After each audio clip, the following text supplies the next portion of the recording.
Now, coming to the schedule. The schedule of simultaneous general elections to the Panchayat Raj institutions as well as municipal bodies of Itanagar and Pasigat in a single page is as follows. Date of issue of public notice by returning officers is 24th 11/2020, Tuesday. The nomination filing starts and the last date of filing nomination is 2nd 12/2020, Wednesday. The date of scrutiny is 4th 12/2020, Friday. Last date of withdrawal of nomination 7/12/2020, Monday. Date of poll 22/12/2020, Tuesday. Date of counting 26/12/2020, Saturday. Date by which entire process of elections to be completed 3/1/12/2020, Thursday. Now, there are 25 Jilla Parishads in Arunachal Pradesh with 241 Jilla Parishad constituencies, 2,215 Gram Panchayats with 8,436 Gram Panchayat constituencies in the state. There are two municipal bodies, Itanagar Municipal Corporation and Pasigat Municipality, where we have 20 municipal wards at Itanagar and 8 municipal wards at Pasigat.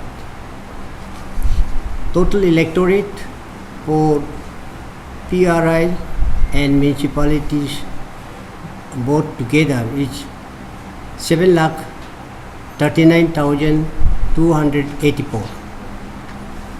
As many as 2,175 polling stations have been set up.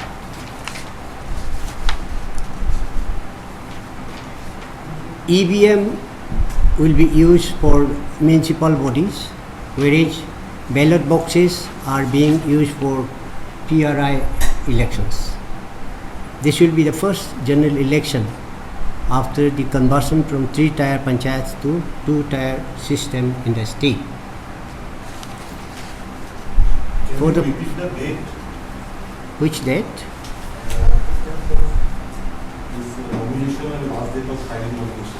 You will get a copy of this.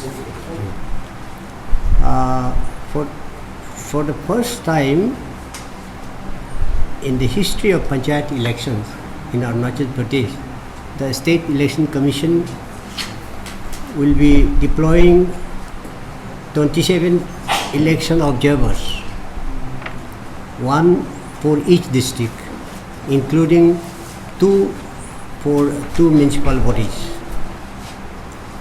from among very senior level officers who will function as eyes and ears of the State Election Commission.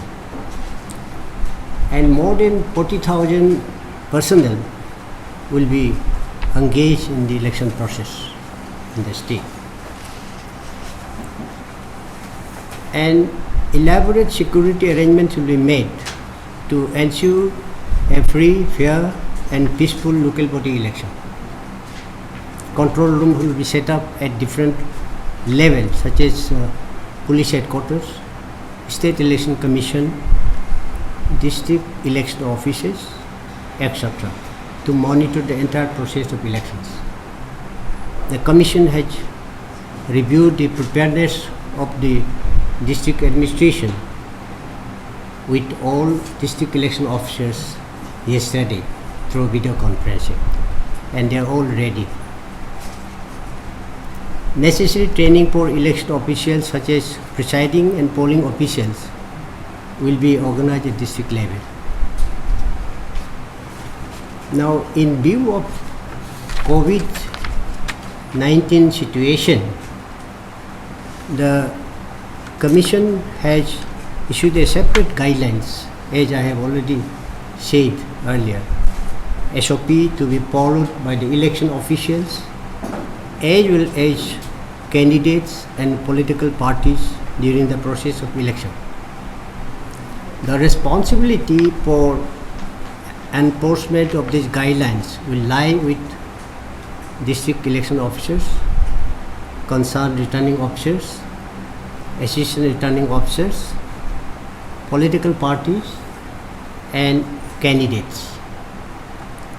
Besides, the state epidemiologist Dr. L. Jampa of the State Health Department will act as a state nodal officer, and respective district medical officers as nodal officers in the district level to monitor COVID situation during the election process. Those violating COVID-19 SOP shall be liable to legal action under Disaster Management Act 2005. The endeavor of the State Election Commission is not merely to conduct already delayed local body elections, but to conduct it not only free, fair and transparent manner, but also to minimize the risk of possible spread of pandemic and is safe for all stakeholders from health point of view. The State Election Commission therefore appeals to all stakeholders, including the state government and political parties, to extend their helping hand and cooperation to ensure that the local body elections are held in free, fair and peaceful manner successfully by enforcing COVID SOP religiously. I would particularly request the media friends in particular to help create awareness on COVID safety guidelines issued by Government of India, State Government and the State Election Commission for election purpose, in addition to existing protocol. The Model Code of Conduct will come into force from the date of announcement. All political parties, party workers, candidates and their agents are expected to abide by the MCC issued by the Commission, and any violations reported by observers will be seriously viewed. Thank you.